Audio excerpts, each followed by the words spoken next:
تو حضرت معاذ بن جبل رضی اللہ تعالی عنہ کہتے ہیں کہ صبح کے خوبصورت لمحے اور حضور کی قربت اور سفر کی گھڑیاں اور چل بھی رہا تھا میں آقا کریم علیہ السلام کے ساتھ ساتھ، تو موقع غنیمت جانا تو میں نے کہا کہ اے اللہ کے پیارے رسول صلی اللہ علیہ وآلہ وسلم، مجھے آپ کی قربت میسر آئی ہے تو اس موقع سے میں فائدہ حاصل کرتے ہوئے آپ سے سوال پوچھنا چاہتا ہوں، اور وہ یہ کہ مجھے کسی ایسے عمل کے بارے بتا دیجئے جو عمل مجھے جنت میں داخل کر دے اور جہنم سے دور کر دے۔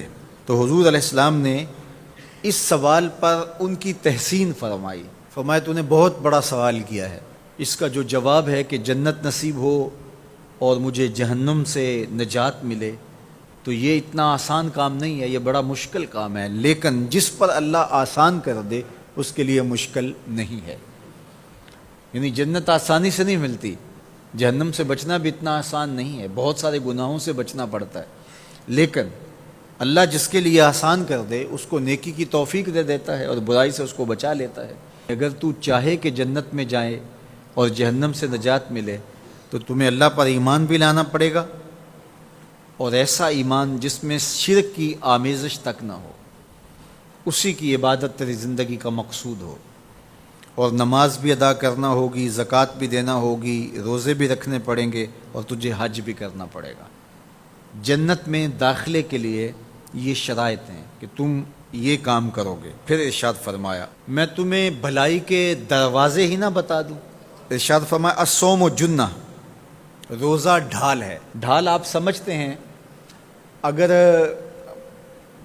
آپ لوگوں نے ڈھال نہیں دیکھی ہوئی تو آج کے زمانے کے اندر تو سب لوگوں نے جو ہے وہ ڈھال دیکھ لی ہے، چونکہ اس وقت ترکی نے اس طرح سے اپنے کلچر کو اور اپنی تہذیب کو جدید ذرائع ابلاغ کے ذریعے لوگوں تک پہنچایا ہے کہ اب 800-700 سالہ پرانی چیزیں بھی ہمارے سامنے آ گئی ہیں، ورنہ ہم یہ باتیں کیا کرتے تھے تو لوگ ان باتوں کو سمجھا نہیں کرتے تھے، چونکہ اس کا کوئی نمونہ اور شکل موجود نہیں تھی۔ جب دشمن تیر پھینکے تو تیر سے بچنے کے لیے وہ لوہے کا پتلا جو آگے کر دیا جاتا ہے، جو تیر کو اپنے اوپر روک لیتا ہے، اس کو عربی میں جنہ اور اردو میں ڈھال کہا جاتا ہے۔ تو آقا کریم نے فرمایا روزہ ڈھال ہے، تو گویا جہنم کی آگ سے بچانے کے لیے جو ہے وہ روزہ کام دے گا۔ والصدقۃ تطفئ الخطیئۃ، یہ گناہوں کو مٹا ڈالتا ہے، جس طرح کہ آگ کو پانی بجھا ڈالتا ہے، تو اس طرح جب صدقہ دیا جاتا ہے تو جو گناہ ہوتے ہیں وہ ایسے مٹتے ہیں کہ لگتا ہے یہاں گناہ تھے ہی نہیں۔ آگے ارشاد فرمایا رات کے پیٹ میں نماز ادا کرنا، یعنی تہجد کی نماز ادا کرنا۔ پھر حضور علیہ الصلوۃ والسلام نے یہ آیت پڑھی تتجافی جنوبہم عن المضاجع، ان کی کروٹیں بستروں سے الگ رہتی ہیں، خوف اور طمع میں وہ اللہ کو پکارتے ہیں اور وہ رات کو جاگتے ہیں، ان کی کروٹیں بستروں سے الگ رہتی ہیں، حتی بلغ یعملون، یہ آیت پڑھتے ہوئے آخر تک حضور نے تلاوت فرمائی۔ تو فرمایا جس طرح صدقہ آگ کو بجھا دیتا ہے، اس طرح پچھلے پہر کی نماز، تہجد کے سجدے بھی اللہ جل شانہ کے غصے کو ختم کر دیتے ہیں اور جہنم کی آگ کو مٹا ڈالتے ہیں۔ پھر حضور نے ارشاد فرمایا کہ میں تمام امور کی جڑ نہ بتا دوں کیا ہے، جتنے بھی معاملے ہیں اس کی جڑ ہی نہ بتا دوں۔ میں نے جھولی پھیلا کے کہا حضور کیوں نہیں، خیرات ڈالی ہے، تو حضور نے ارشاد فرمایا راس الامر الاسلام، سارے امور کی جڑ اور بنیاد، سر اسلام ہے۔ اگر اسلام ہے تو عمل قابل قبول ہے، اور اگر اسلام ہی نہیں ہے تو پھر جتنے مرضی نیک عمل کرتے رہیں، جتنا مرضی پانی ڈالیں، جتنی مرضی کھاد ڈالیں، تو اگر جڑ ہی نیچے سے کٹی ہوئی ہے تو درخت ہو پائے گا؟ کبھی بھی نہیں ہو پائے گا۔ تو کہا جڑ اسلام ہے، اس لیے عقیدے کی صحت عمل کی قبولیت کی ضمانت ہے، تو تمام امور کی جڑ اور بنیاد اور سرا اسلام ہے، اور اس کا ستون نماز ہے۔ اور صحابہ نماز کے جس طرح پابند رخوگر تھے، تو وہ تاریخ کی روایات آپ دیکھ سکتے ہیں، آپ کو ایک صحابی بھی بے نماز نہیں ملے گا۔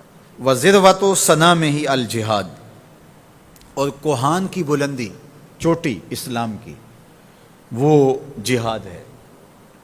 جہاد سے اسلام کو سربلند کیا جا سکتا ہے۔ اسلام کا چھٹا رکن ہے جہاد، اور ہمیں جہاد کی ترغیب بھی دی گئی، اور قیامت تک یہ جہاد جاری بھی رہے گا اور کبھی بھی ختم ہونے کا نہیں ہے۔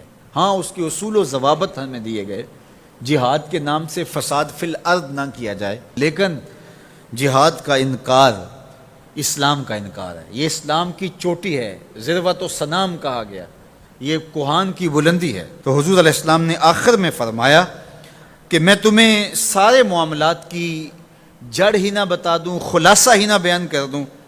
قلت بلا یا نبی اللہ، میں نے کہا اے اللہ کے نبی کیوں نہیں؟ فاخذ بلسانہ، حضور نے اپنی مبارک زبان کو پکڑا، فقال، اور فرمایا، کف علیک ھذا، کہا اس کو روک لے، اس کو کنٹرول کر لے۔ تو کہتے ہیں میں نے کہا اے اللہ کے پیارے محبوب صلی اللہ علیہ وسلم، جو ہم باتیں کرتے ہیں اس سے بھی مواخذہ ہوگا؟ یعنی عمل پر تو پکڑ ہوگی، لیکن جو ہم زبان سے بات نکال دیتے ہیں تو کیا اس بات پر بھی مواخذہ ہوگا؟ تو حضور علیہ السلام نے ارشاد فرمایا کہ لوگ منہوں کے بل یا ٹھوڑیوں کے بل جہنم میں ڈالے جائیں گے، یہ ان کے بولے ہوئے بولوں کی وجہ سے ہوگا، ان کی زبان کی کمائی کی وجہ سے ہوگا۔ تو اپنی زبان کی حفاظت کرو تو جنت کا داخلہ مل جائے گا۔ تو گویا زبان کی حفاظت سے لے کر کے اللہ کے حضور سجدے تک اور اللہ کی عبادت تک، یہ ہے وہ نصاب جو جنت میں جانے کا ہے۔ اللہ ہم سب کو 5 گانہ باجماعت نماز کی توفیق دے، اللہ ہمیں توفیق حج کی نصیب کرے، اللہ ہمیں رمضان المبارک کے روزے رکھنے کی توفیقات سے مالا مال کرے، اللہ اپنی راہ میں جد و جہد اور جہاد کی توفیق سے مالا مال کرے۔